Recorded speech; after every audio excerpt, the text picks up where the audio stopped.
আমাদের আজকে এখানে শামসুল উলামা আল্লামা হযরত শাহ সুফি সৈয়দ আহমদ আলী ওরফে হযরত মাওলানা জান শরীফ শাহ সুরেশ্বরী রহমাতুল্লাহ আলাই এর খলিফা হযরত মাওলানা শাহ সুফি সৈয়দ ফয়জুদ্দিন মুন্সি শাহ সুরেশ্বরী বালামসরি রহমাতুল্লাহ আলাই এবং হযরত মাওলানা শাহ সুফি সৈয়দ হায়দার আলী মুন্সি রহমাতুল্লাহ আলাই এবং তার ছেলে হযরত মাওলানা শাহ সুফি সৈয়দ হাফিজ মাওলানা মুফতি আব্দুল কুদ্দুস নুরী রহমাতুল্লাহ আলাই এবং তার ছেলে হযরত মাওলানা মোহাম্মদ গোলাম কাদের নুরী আল ফয়জি সুরেশ্বরী বালামসরি রহমাতুল্লাহ আলাই পবিত্র রওজা শরীফ আমরা জিয়ারত করার জন্য আসছি।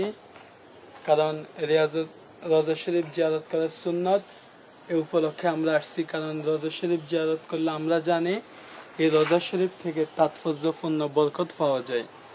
রাসূল পাক সাল্লাল্লাহু আলাইহি সাল্লাম বলেন, কুনতু নাহাইতুকুম আন জিয়ারাতিল কুবুর ফাযুরুহা ওয়া ইয়াকুমুল আখিরা।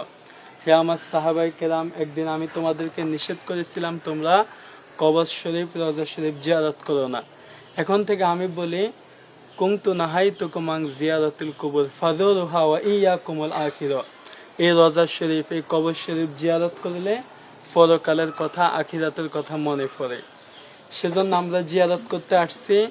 আমরা জিয়ারত করব, তাদের জন্য দোয়া করব এবং আমাদের জন্য আল্লাহ পাক যেন, আল্লাহ পাক সূরাতুল মাইদার 35 নম্বর আয়াতে বলেন, ইয়া আইয়ুহাল্লাযীনা আমানুত্তাকুল্লাহ ওয়াবতাগু ইলাইহিল ওয়াসিলাতা ওয়া জাহিদু ফি সাবিলিহি লাআল্লাকুম তুফলিহুন। তোমরা আমাকে ভয় করো এবং উসিলার মাধ্যমে আমাকে তালাশ করো। সুবহানাল্লাহ। সেজন্য আমরা জিয়ারত করতে আসছি। আপনারা সবাই যে যেখান থেকে আমাদেরকে দেখছেন, আমি বলবো আপনারা সবাই লক্ষ্মীপুরের টুমসর সীমান্তলা সংলগ্ন হায়দার আলী মুন্সিবাড়ি টুমসর সুরেশ্বরিয়া ফয়জিয়া বালামসরি দরবার শরীফ জিয়ারত করার জন্য আসবেন। জিয়ারত করলে আল্লাহ পাক অবশ্যই রহমত এবং বরকত দান করবেন। আল্লাহুম্মা আমিন।